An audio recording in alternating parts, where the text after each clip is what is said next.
जन ममता का मौलाना। देख रहे ममता का मौलाना। अल्लाह का शुक्र है ममता का मौलाना बोल रहा है। हमें तो डर लग रहा है कहीं ये ना बोल दे कि मौलाना की ममता, मौलाना की ममता। डर लग रहा है कहीं ये ना बोल दे। एक ने मुझसे पूछा चैनल वाले ने कि मौलाना साहब कहाँ हैं इस वक्त आप यहाँ क्यों नहीं आ रहे हैं? मैंने कहा यार यूपी में योगी जी नहीं छोड़ते, दिल्ली में मोदी जी नहीं छोड़ रहे हैं, तो हमको भाई जहाँ ममता मिली मैं वहाँ चला गया। तो उसने लगा कि क्या बोला। हमने कहा मतलब ममता मतलब प्रेम मोहब्बत। हमने दोनों बातें कह दी।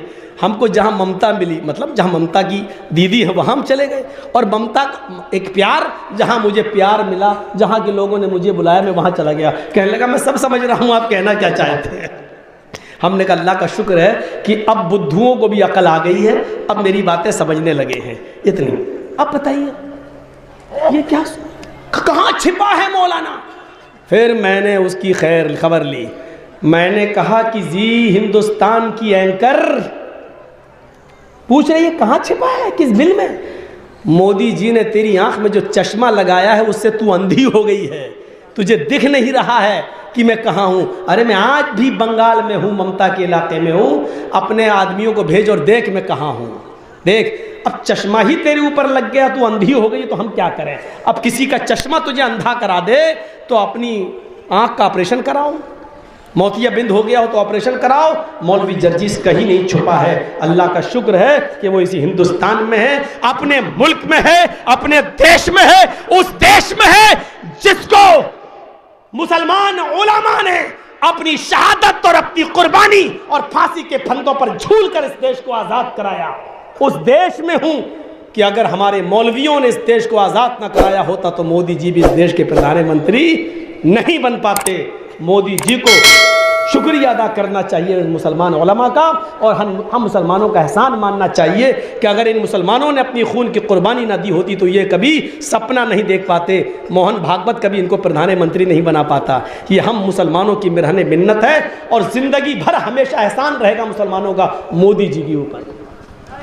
जी तो मैंने कह दिया, कहना भी चाहिए, क्योंकि बुज़ुर्गों का अदब और एहतराम करना कोई बुरी चीज़ नहीं है, चाहे वो किसी भी धर्म के मानने वाले हों।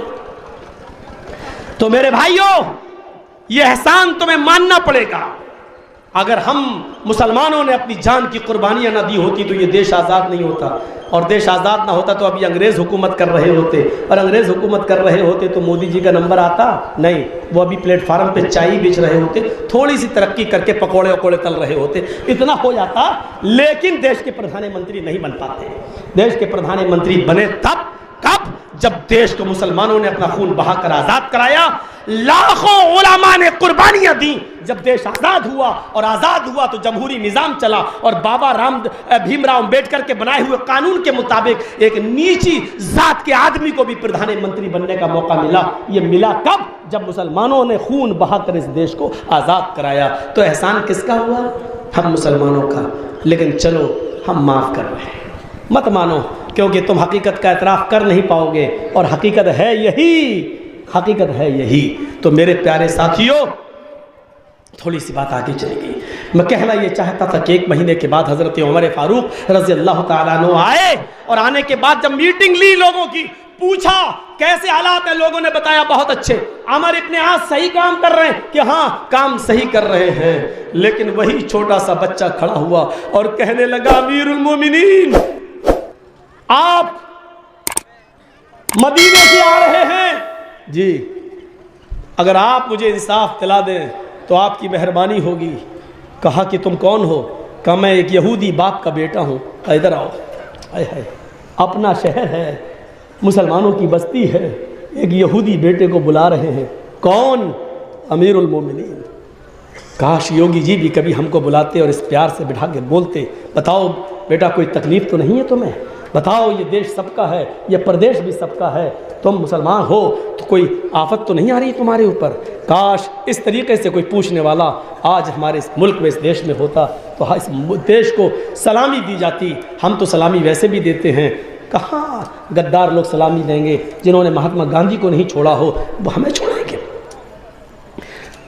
अमीरुल मोमिनीन ने उस यहूदी बच्चे को अपनी गोद में बिठाया और कहा बेटे तुम्हें डरने की कोई ज़रूरत नहीं है, तुम्हें इंसाफ मिलेगा, तुम बताओ क्या तुम्हारे साथ प्रॉब्लम हुई है। कहता अमीरुल मोमिनीन, ये अब इस शहर के गवर्नर हैं मिस्र के, इनका बेटा घोड़ा दौड़ा रहा था और घोड़ा दौड़ाते हुए कहने लगा कि कोई है जो हमसे अच्छा घोड़ा दौड़ा ले। मैंने उनके चैलेंज को कबूल कर लिया, हम दोनों एक साथ घोड़ा दौड़ाने लगे। मैंने अपने घोड़े को एड़ लगाई और मैं आगे निकल गया।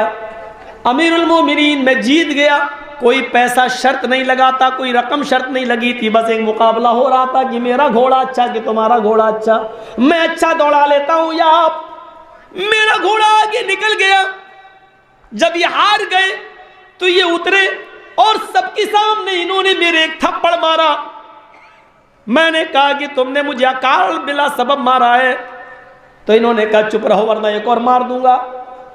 मैंने कहा कि मैं इस मुकदमे को लेकर अमीरुल मोमिनीन अमर इब्न आस के दरबार में जाऊंगा। तो इसने कहा मेरा बाप अमीरुल मोमिनीन है, मिस्र का गवर्नर है, वो मेरा कुछ नहीं होगा, तुम्हारी शिकायत बेकार कर दी जाएगी।